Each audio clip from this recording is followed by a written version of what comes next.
Vamos a dar inicio a la segunda mesa de la jornada de hoy. Mi nombre es Amal Hussein. Vengo hoy en representación de Médicos del Mundo y voy a estar moderando esta segunda mesa. La verdad que es un honor y un orgullo poder estar aquí.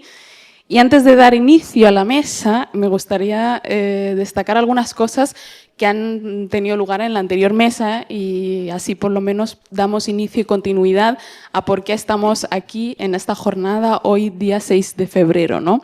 En el Día Internacional de Tolerancia Cero contra la Mutilación Genital Femenina, es importante entender que hay ciertas violencias que obviamente deben ser nombradas porque a día de hoy siguen sin ser nombradas.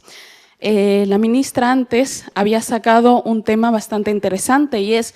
cómo es posible que hoy, siglo XXI, siga teniendo lugar la mutilación genital femenina. Por desgracia, ya lo han explicado las compañeras y la verdad que lo han hecho de manera magnífica en la mesa anterior, esto forma parte del sistema patriarcal, que es un cáncer en la sociedad en la que estamos viviendo y que, por desgracia, en más de una ocasión se detecta muy tarde. Y quiero mencionar esto y destacarlo porque a la hora de preguntarnos por qué sigue teniendo lugar la mutilación genital femenina a día de hoy, tengamos muy presente que hay muchas violencias de género que también se dan y que hemos normalizado, ¿no? Y que no queremos que eso pase con la mutilación genital femenina. El año pasado se cerró con la cifra reconocida escalofriante de más de 46 feminicidios en España. No solo eso, sino que también se cerró con los datos que salieron del informe de 2024 de más de 22.000 casos de violencia sexual que se han dado en España. Hablamos de que 4 de cada 10 de estos casos de violencia sexual eran menores de 18 años.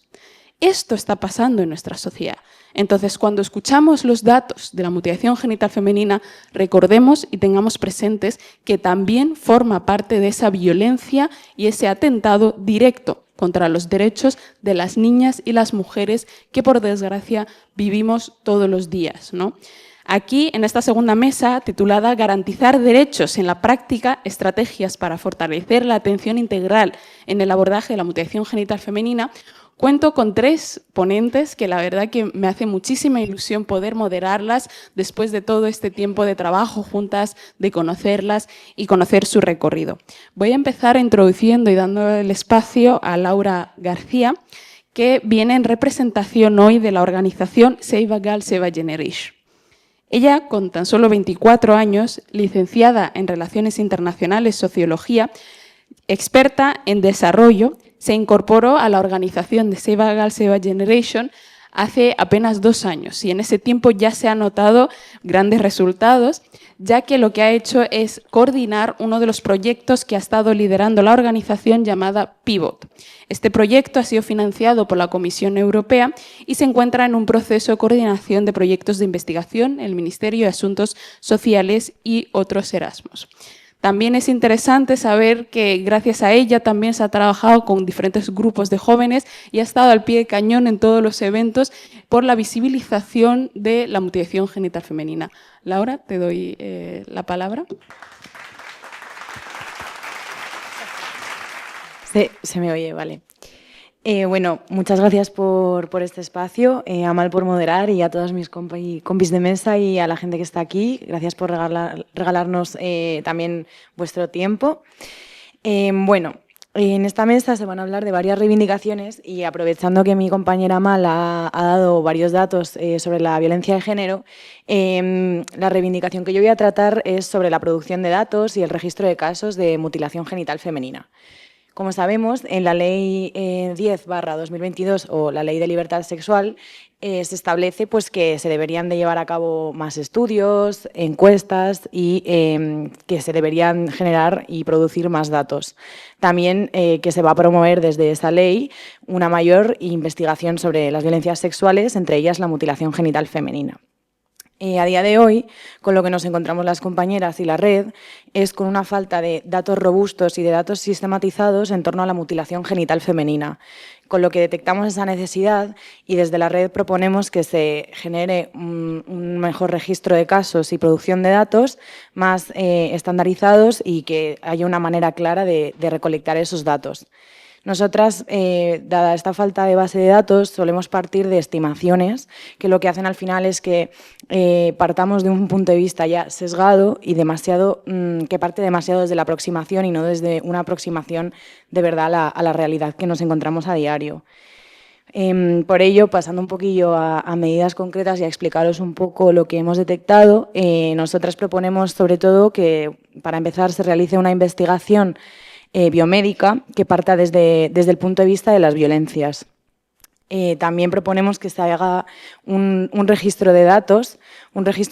que bueno, muchas veces es difícil, dado que la mutilación genital femenina no se manifiesta como otras violencias de género, es mucho más difícil de detectar que otras violencias de género, además de que los profesionales están mucho menos formados en esta violencia de género. Y proponemos que ese registro se realice a través de un sistema de coordinación de diferentes disciplinas y áreas. Esas áreas a las que nos referimos son un poco pues, los servicios sanitarios, los servicios sociales, los servicios de primera acogida y los servicios del tercer sector, que en muchas ocasiones es donde se detecta primariamente los casos. Lo que proponemos es que haya una coordinación entre estos, porque, bueno, sobre todo la proponemos para también sistematizar un poco el tercer sector, porque es verdad que aquellos casos que se detectan en los servicios públicos al final acaban siendo registrados porque suceden en entidades públicas, pero aquellos datos que registramos en el tercer sector muchas veces son más difíciles de registrar y de que se reflejen en los datos reales que provee el Estado. Por ello, proponemos pues, una coordinación y que haya una especie de entidad de referencia en cada comunidad autónoma a la que poder remitir todos los casos que nos podamos encontrar a diario para que ésta los centralice y pueda remitirlos a la sanidad pública y que así sistematice los datos y refleje realmente la realidad con la que nos encontramos en muchas ocasiones. Este registro proponemos que sea también estandarizado, es decir, que, como han mencionado antes mis compañeras, no haya esa disparidad que existe actualmente entre comunidades autónomas. Para ello necesitamos que se genere un protocolo de detección de casos y de registro de datos que sea estandarizado, que los profesionales conozcan, porque, como ya se ha mencionado también, los protocolos muchas veces no son conocidos por los profesionales, entonces si se generase un protocolo de investigación debería ser estandarizado, claro y conocido, para poder de verdad reflejarlo. Y este registro también proponemos que, para que sea igualitario en todas las comunidades autónomas, debe ser estandarizado. Esto es, que se recoja la misma información de la misma manera en las diferentes comunidades autónomas. Para ello proponemos, entre otras medidas, una batería de preguntas, ¿no? Esta batería de preguntas también parte de la necesidad de que, cuando queremos reflejar datos y generar un registro de casos, no solo importan las cifras, porque realmente siempre escuchamos cifras y cifras que obviamente son importantes, pero al final nos quedamos solo en números y tenemos también que ver la parte humana y todo el contexto que rodea a esas cifras, con lo que en el registro se debería incluir una batería de preguntas en las que se conozcan las diferentes variables de riesgo, ¿no?, que rodean los casos de mutilación genital femenina. Es decir, se debería preguntar, obviamente, en el momento en el que sea sensible y que sea de verdad provechoso y que no pueda herir la sensibilidad, se debería de conocer variables de riesgo como investigar a qué comunidad pertenece, a qué edad se la han practicado, entre otras variables. En la variable de la comunidad me quiero parar un momento, porque creemos que es realmente importante y al final en muchas ocasiones detectamos desde el tercer sector que se le da mucha más importancia a la comunidad de la madre que a la comunidad del padre. De hecho, en muchas ocasiones la madre no pertenece a una comunidad donde se ejerza esta violencia, pero el padre sí. Y no se pone el foco en el padre en el mismo nivel en el que se le pone en la madre. Entonces, desde aquí también lanzamos, ¿no?, esa necesidad de investigar también la comunidad del padre. Además, también debemos dejar de lado esta lógica un poco que se ha impuesto desde Occidente, la lógica estatal, ¿no?, porque realmente en muchísimos estados hay comunidades que no conocen lo que es la mutilación genital femenina y la otra mitad de la población quizás sí que lo conoce. Entonces, para de verdad abordar bien esta problemática, debemos conocer pues, que las comunidades exceden las fronteras estatales y debemos de centrarnos más en la propia comunidad que en el Estado, que muchísimas veces es más fácil centrarse en el Estado, sí, pero eso es acomodarse y al final ceñirse a una lógica que al final no es justa con la realidad, con lo que deberíamos estudiar muchísimo más desde el punto de vista de las comunidades más que desde el Estado. Por otro lado, también, bueno, este registro de datos proponemos y queremos resaltar que, bueno, se registre a través de ya en el tema de la sanidad pública, se registre a través de las revisiones pediátricas regulares que se suelen realizar hasta los 16 años,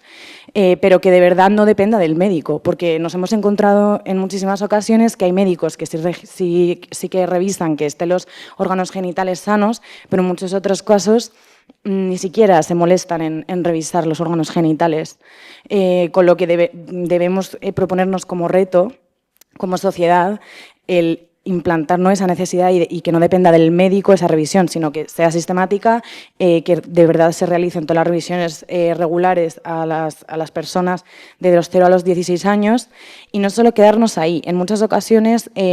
cuando ya pasan los 15 años, ya no se considera una persona en riesgo. Debemos también aunque de los 0 a los 15 años sea la edad en la que más se ejerce la mutilación genital femenina, no debemos perder de vista a las mujeres y a las niñas que exceden los 15 años. Para ello, en el sistema público de sanidad española, bueno, yo soy de Madrid, entonces hablo también de Madrid, si me estoy equivocando, pues también interrumpidme, pero las revisiones ginecológicas al final, cuando no tienes ninguna necesidad o te ha ocurrido algo, no puedes tener revisiones regulares hasta los 25 años, además de que esas revisiones, pues obviamente es voluntario ir, puedes elegir no ir, etcétera. Entonces, eso es otro reto, ¿no? Cómo vamos a abordar aquella población de mujeres y niñas que ya pasan los 16 años y ya no van al pediatra. Debemos también de planteárnoslo como reto y ver cómo podemos registrar los casos y mantener una prevención y posible detección a esas edades, ¿no? Por eso no debemos solo ceñirnos ni a la edad ni al origen y nada, pues sería un poquillo estos los puntos y para finalizar mi intervención también hacer hincapié en los enfoques desde los que se debe hacer todo este registro de datos y base de datos, obviamente como ya se ha reflejado desde el enfoque antirracista, pero también desde un enfoque no estigmatizante, un enfoque que parta de la confidencialidad a la hora de registrar estos datos, que parta también del consentimiento informado, es decir, no hacer las preguntas por qué sí, sino de manera humana y que la persona que tenemos enfrente sepa lo que estamos realizando y para qué, y también que los datos que se produzcan se lean de manera contextualizada, es decir, que no se interprete simplemente la cifra y punto. Se debe de partir de un conocimiento y de una contextualización de los datos porque lo que queremos es prevenir y no criminalizar. Así que eso sería todo por mi parte.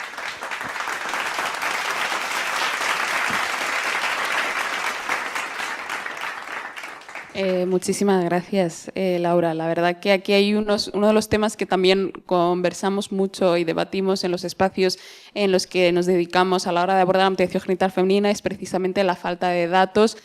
precisos que nos puedan dar esa información y esa visualización de cómo está la realidad de la mutilación genital femenina, si estamos dando esos avances por la que estamos luchando y también aportar a ese proceso de desinvisibilizar la mutilación genital femenina.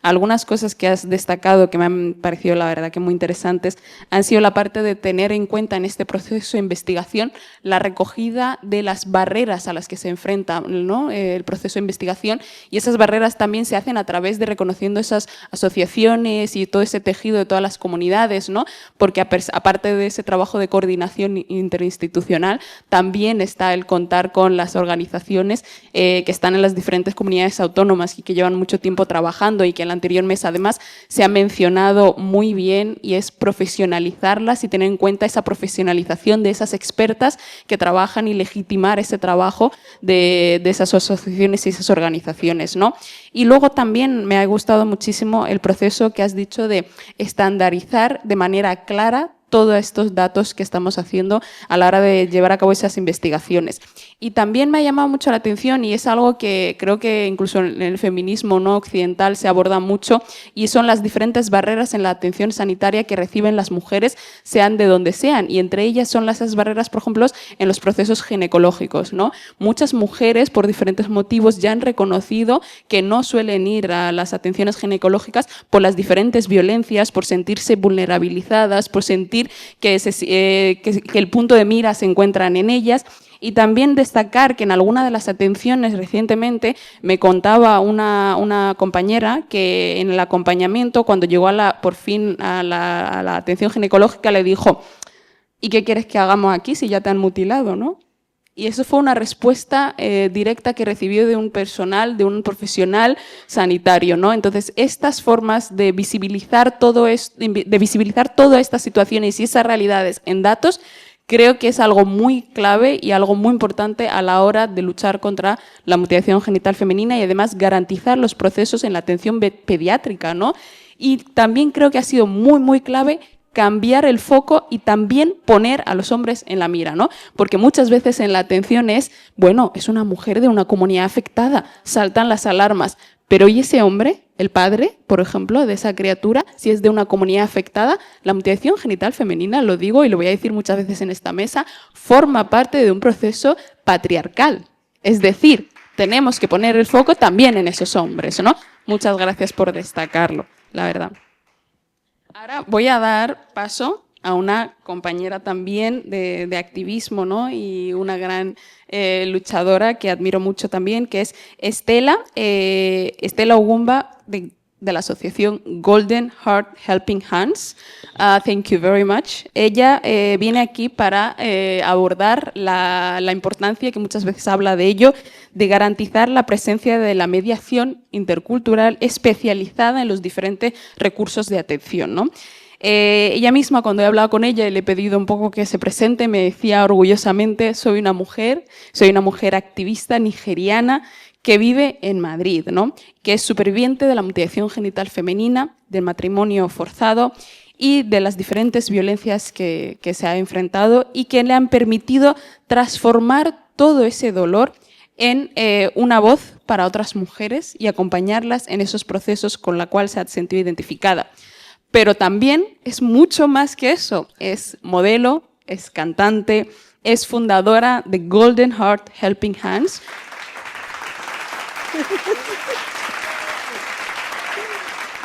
Muchísimas gracias a todos. Para mí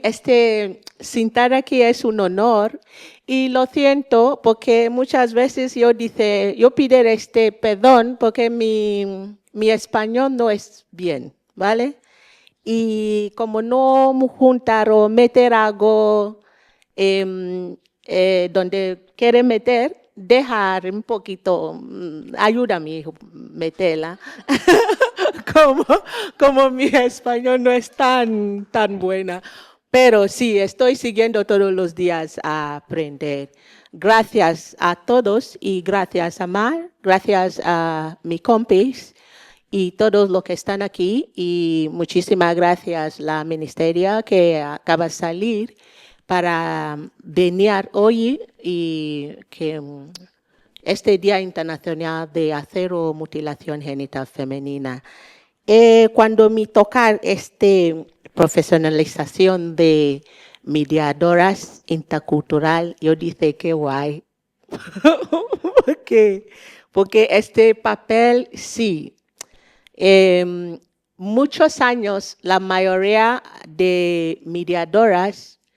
están trabajando con este trabajo muy maravilloso como voluntariada.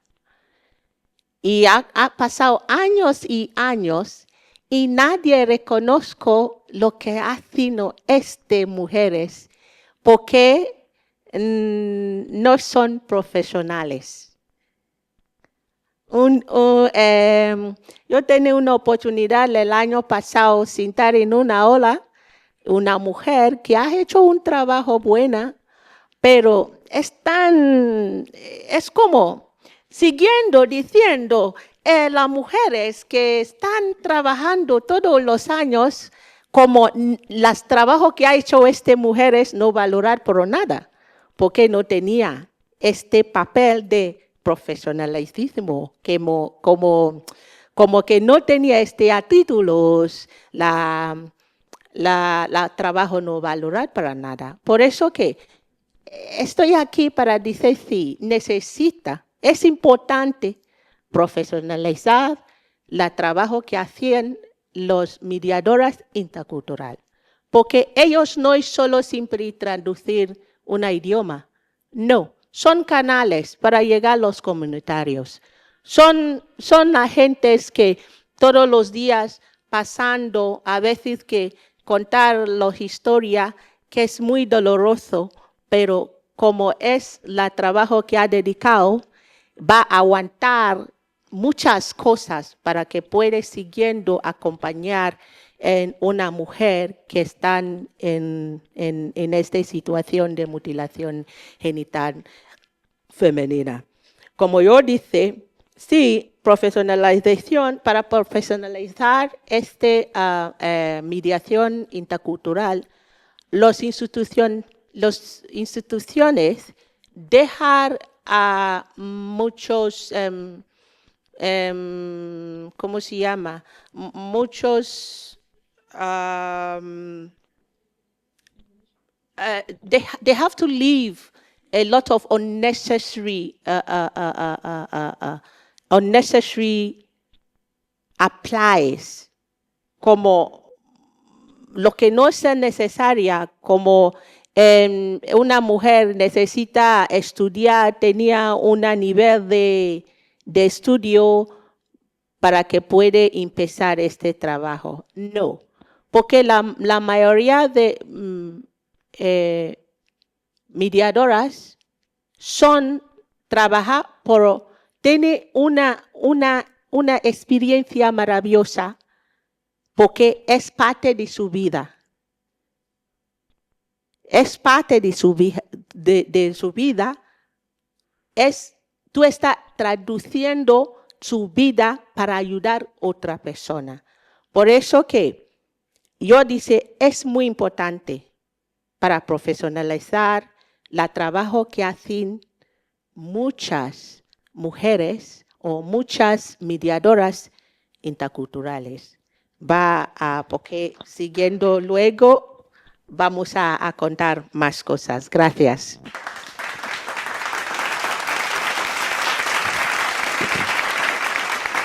Muchísimas gracias, Stella. Y la verdad que me gustaría muchísimo que nunca empezaras a hacer ningún discurso con ninguna disculpa, porque tu trabajo, tu experiencia, todo lo que has estado aportando al proceso de lucha contra las violencias de género debe valer y vale mucho más allá de cualquier barrera lingüística con la que puedas creer que te encuentras. Y muchas gracias también por mencionar algo que es algo clave y fundamental en el trabajo de prevención contra la mutilación genital femenina, y es las voces de las expertas, que no son meramente las que han hecho investigaciones, que no son las que han hecho solamente publicaciones, sino que también aquellas que lo han vivido, aquellas que proceden de comunidades afectadas, aquellas que entienden cómo y han estado trabajando de manera incansable por la prevención de la mutilación genital femenina y por erradicar lo que son todas esas mediadoras interculturales que muchas veces se enfrentan a todas esas barreras que has mencionado, que son precisamente las barreras de profesionalización, que no reconocen su trabajo y que por ende muchas veces también se encuentran ante esas situaciones en las que no se les paga como deberían, no se reconocen en los espacios profesionales. Y te voy a citar de nuevo porque me ha encantado lo que has dicho, y es que son canales de comunicación entre culturas, no meras traductoras. Muchas gracias. Voy a dar ahora espacio, que además me llama muchísimo la atención y me gusta cuando estamos hablando de la parte esta de reconocer todo el trabajo también de los datos, de las investigaciones. Y es que Daisy, muchas gracias por todo el trabajo también detrás de esta organización para que este día saliera adelante. Todo este esfuerzo también ha sido también en parte a los incansables emails, todo bien detallado, todo bien atado, todo para que saliera hoy. Ha estado hasta ayer mismo a las 9 de la noche asegurando que todo el mundo supiera todo lo que necesitaba saber, con mucho cuidado, mucho mimo. Muchísimas gracias. Aquí también me gustaría destacar, ¿no? Ella viene también como técnica proyectos de área de culturas, género y sexualidades de la organización UNAF, ¿no? Trabajadora social, especializada universitaria en género, migraciones, derechos humanos. Cuenta con más de 9 años de experiencia en atención directa a mujeres en contextos de prostitución, trata y o explotación sexual en contextos en diferentes territorios, ¿no? Ha colaborado en proyectos de investigación, algo clave que hemos estado mencionando en la mesa, en la intervención social tan necesaria que ha mencionado también Estela, en la sensibilización e incidencia sobre la violencia de género y sobre las diferentes violencias sexuales. Muchísimas gracias, Daisy. Te voy a dar el paso a ti. Vale, pues muchas gracias, Amal, por presentarme. Muchas gracias a todas. Bueno, efectivamente que tengamos este acto ha sido un esfuerzo de la red en su conjunto, de muchos ratitos de trabajo, de muchos esfuerzos, de muchas reuniones, así que muchísimas gracias a todas y a todos los esfuerzos que han sido compartidos y que hace que este día sea posible, y que al final que este día sea posible es importante por visibilizar, ¿no? Visibilizar una violencia que, como han mencionado antes las compañeras, está completamente invisibilizada y que es tremendamente importante darle voz, y aquí estamos viendo pues grandes compañeras dándole voz a diferentes áreas, y un poco por trasladaros algunas cosas importantes de las que también hemos estado hablando en este trabajo conjunto, que tiene que ver fundamentalmente con la atención integral a las mujeres, a las niñas supervivientes, pero también en riesgo de sufrir mutilación genital femenina. Y es que tenemos un sistema, y un poco como se han mencionado en la inauguración, por reconocer los avances que también a nivel histórico son importantes, tenemos una ley de garantía de libertad sexual desde 2022 que realmente ya reconoce la mutilación genital femenina como una violencia sexual. ¿Qué ocurre? Que en la práctica, que en el día a día, esto no está del todo aterrizado en una cartera de recursos, por ejemplo, que realmente habilite el que las mujeres supervivientes y las niñas supervivientes o las mujeres y niñas en riesgo puedan acceder a los recursos de atención integral, esto es, a recursos en los que pueden tener atención, por ejemplo, psicológica, sexológica, atención desde el trabajo social, una atención sanitaria más también adecuada y pensada para las necesidades específicas, que haya una coordinación interinstitucional, como he mencionado antes, es decir, que cuando la ley está amparando que la mutilación genital femenina efectivamente se reconozca como una violencia de género y en particular como una violencia sexual, nos falta el siguiente paso, y por eso estamos un poco ya aquí, por trasladar ese siguiente paso, que es ver qué cosas o qué medidas en específico nos podrían ayudar para que erradicar la mutilación genital femenina sea el camino por el que estamos andando, y que estemos andando con ese pie firme, y que sea además coordinado con los ministerios, en este caso hablando del Ministerio de Igualdad y de Sanidad, pero que también se cuente con las entidades especializadas, como han mencionado las compañeras, para que en el desarrollo de esas medidas se mantengan los enfoques de trabajo que han mencionado en esta mesa y en la anterior, ¿no? Pensando en esto, os voy a comentar unas medidas que hemos entendido que son las mínimas necesarias para empezar este recorrido, para empezarlo juntas, para empezarlo también de la mano del Ministerio, en este caso de Igualdad, que es a quien le hacemos estas reivindicaciones, pero siempre de la mano de las entidades especializadas que configuran la red estatal y que al final forman parte de todo, están en todo el territorio estatal y por tanto pueden dar seguimiento a estas medidas, ¿no? Y una de estas medidas tiene que ver con equiparar tanto el ámbito de la ley de libertad de la garantía de la libertad sexual con la protección del Código Penal. Es decir, el Código Penal ahora mismo ampara la persecución del delito por lesiones de mutilación genital femenina, siempre dentro del territorio, pero la ley en particular de garantía de libertad sexual termina excluyendo a las niñas que han nacido en España y que por haber nacido en España de padres migrantes, pues han adquirido la nacionalidad de sus padres o madres. Estarían fuera de la protección de la ley, es decir, del acceso a los recursos, si la mutilación genital femenina les ha ocurrido en un lugar extranjero, que puede ser el país de origen de sus padres. Entonces, esto nos está dejando fuera una generación entera de niñas que están viviendo, que han nacido en este país y que están creciendo y que forman parte de nuestra sociedad y no están pudiendo acceder a esos recursos de atención integral. Pensando en los recursos de atención integral, como he mencionado en la anterior mesa, tenemos los centros de crisis, que los centros de crisis son los centros de atención integral a las violencias sexuales, y es verdad que ahora mismo no están contando con protocolos que se adapten realmente a la atención de la mutilación genital femenina, que puedan realmente hacer un seguimiento de casos. Entonces, dentro del amparo de una ley que ya existe, lo que reivindicamos es que se especifique en qué recursos van a poder recibir atención las mujeres supervivientes o las niñas supervivientes o en riesgo de mutilación genital femenina. Cuáles son esos recursos y que cuenten con toda la atención, que cuenten con la atención integral y que se garantice en sí sus derechos. Pero además que se permita un acceso igualitario tanto a la prevención, a la atención, al acompañamiento como a la recuperación en todo el territorio, ¿no?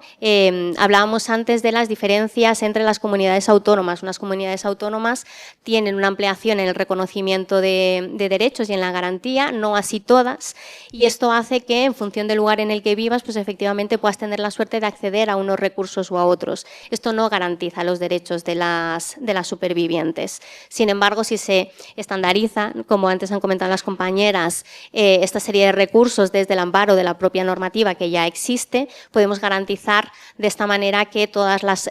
mujeres supervivientes o las niñas supervivientes o en riesgo puedan acceder a recursos independientemente de dónde vivan.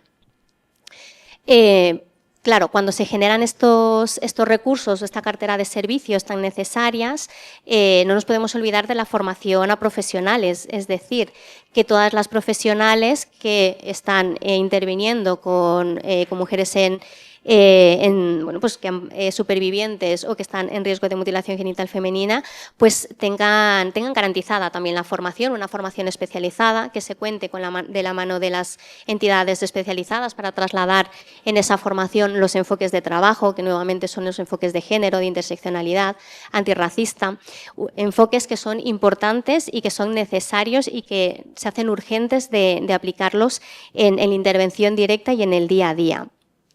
Además, se pueden generar comités de expertos para los casos, de expertas, en los que también se puede contar con las entidades especializadas de cara a poder tener una cobertura más amplia y una atención mucho más especializada y garantizar los derechos de las mujeres supervivientes o en riesgos, si hay unos comités de expertos que van a poder llevar el caso y que van a poder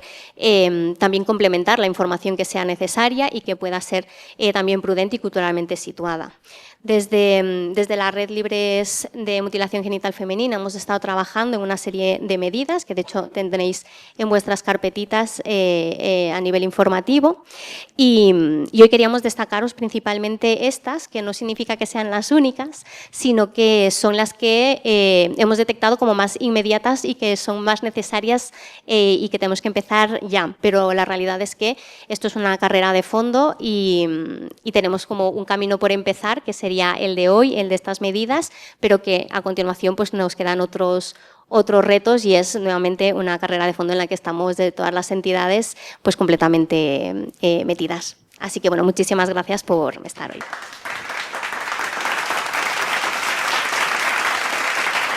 Muchísimas gracias, Daisy. La verdad que has dicho un montón de cosas tan importantes y lo has resumido tan bien que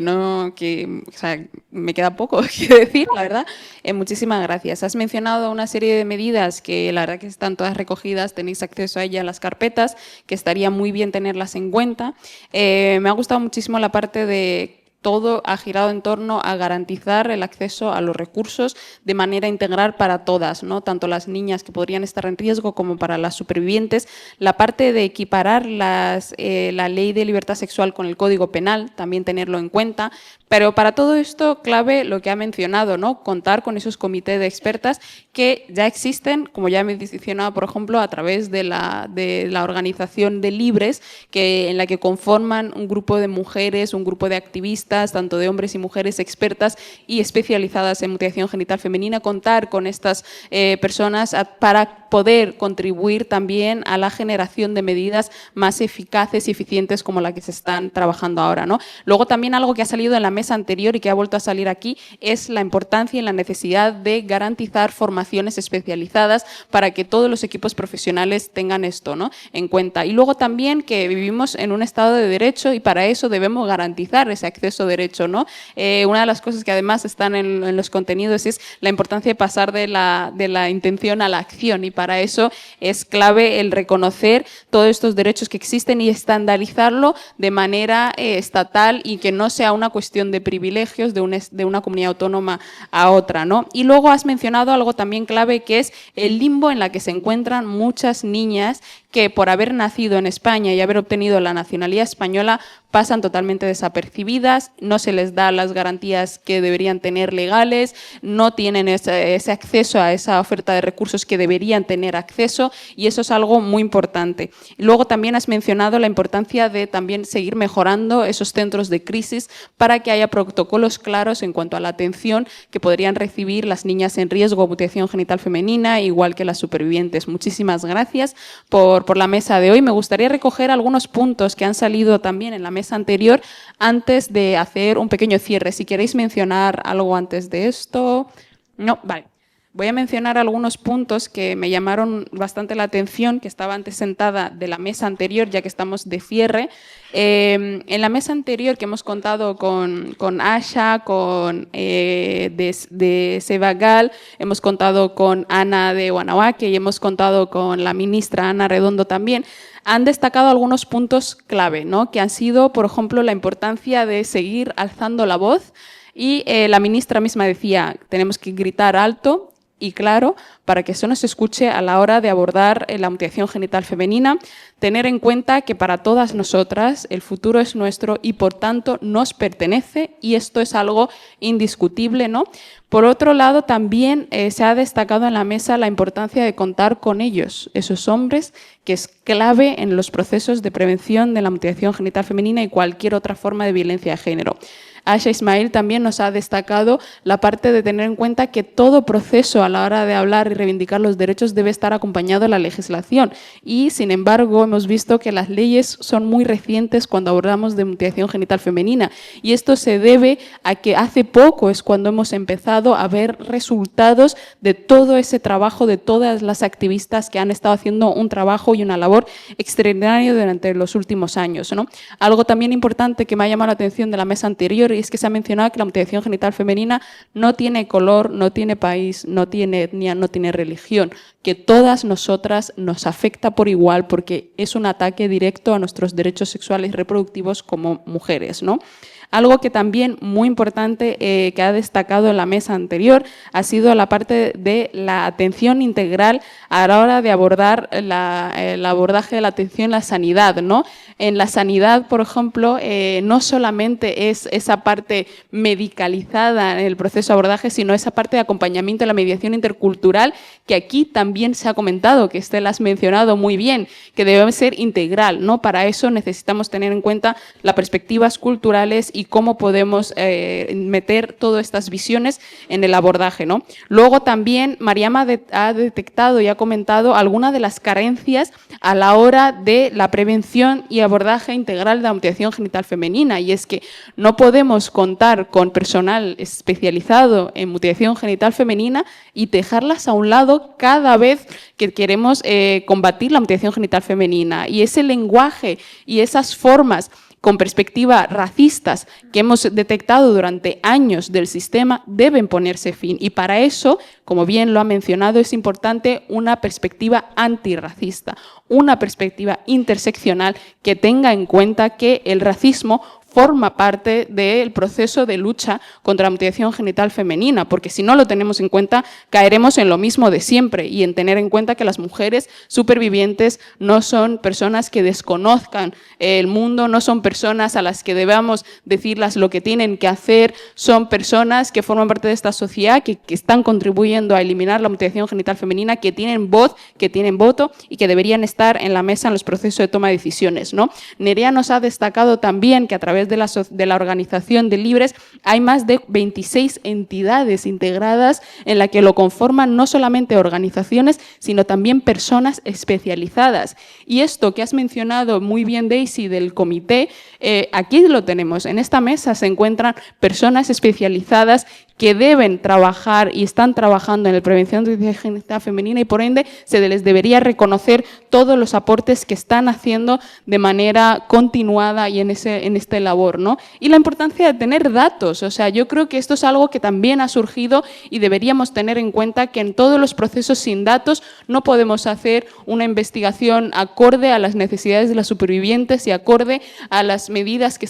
estamos buscando en la hora de prevenir la mutilación genital femenina. Entonces, es algo clave, es algo muy importante. Y luego también algo que ha destacado la mesa anterior que tenemos que tener en cuenta y es en los procesos de atención médico que estamos haciendo para las supervivientes, cuando hablamos de procesos como, por ejemplo, estaban hablando de la reconstrucción, ¿no? Los procesos quirúrgicos de la reconstrucción no pueden limitarse a determinadas atenciones médicas de una comunidad autónoma concretas, lo que fuerza a que muchísimas mujeres y jóvenes que quieren recurrir a esas atenciones tengan que desplazarse, tengan que buscarse la vida para llegar ahí, para pasar por un proceso médico muchas veces lejos de familiares, sin la atención adecuada, porque luego se quedan solas en una comunidad lejana. Todas estas cosas debemos estandarizarlas y debemos garantizar que sea un acceso para todas las mujeres y niñas, independientemente de qué parte se encuentre viviendo de España, ¿no? Voy a dar paso ahora para cierre. Bueno, no sé si queréis hacer alguna pregunta,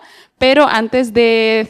que se nos olvide, Laura nos va a explicar la actividad que tenemos ahora, que es una actividad creativa. Te doy paso y luego voy a recoger si tenéis alguna consulta o alguna pregunta o incluso si hay alguna pregunta online también. Bueno, yo venía a comentaros que nada, ahora en los próximos 30 minutos que van a ser los últimos de la jornada, queríamos invitaros a decorar colectivamente y artísticamente y creativamente un mural que tenemos por ahí puesto en las mesas de ahí al lado, que bueno, es un mural que todas juntas podemos colaborar en crear, que bueno, que tiene una frase inspiradora y tiene muchísimas posibilidades de creatividad por ahí. Podéis usar con la que más cómoda os sintáis y la idea ahora es crear un momento de distensión, ¿no? Que también nos lo merecemos después de también jornadas tan intensas como esta, y un espacio en el que podáis expresar vuestras emociones, sentimientos con respecto al día, a la causa y a lo que os ha parecido el evento. También porque, bueno, en la causa también hay espacio para las emociones de las activistas, que creo que también es muy importante. Y bueno, también la idea es crear un material conjunto que represente a la red y en el que todas participemos y en el que hay espacio para todas y todas las formas de participación. Va a haber 3 paraditas. Va a haber una paradita que es de bienvenida, un poco para explicaros y daros dinamizar un poquillo y daros ideas incluso si os hacen falta. También una parada de material donde os pueden explicar pues qué materiales tenéis y cómo podéis aportar. Y una paradita en la que vamos a crear contenido juntas también, que va a ser un poquillo de grabar entrevistas y clips cortos con las voces de todas nosotras y explicando un poco cómo nos hemos sentido, qué nos ha parecido, cómo vemos de aquí a 5 años la causa de la mutilación genital femenina y para crear un poco contenido en redes conjunto y para la web de la red. Así que os animamos ahora a venir al mural.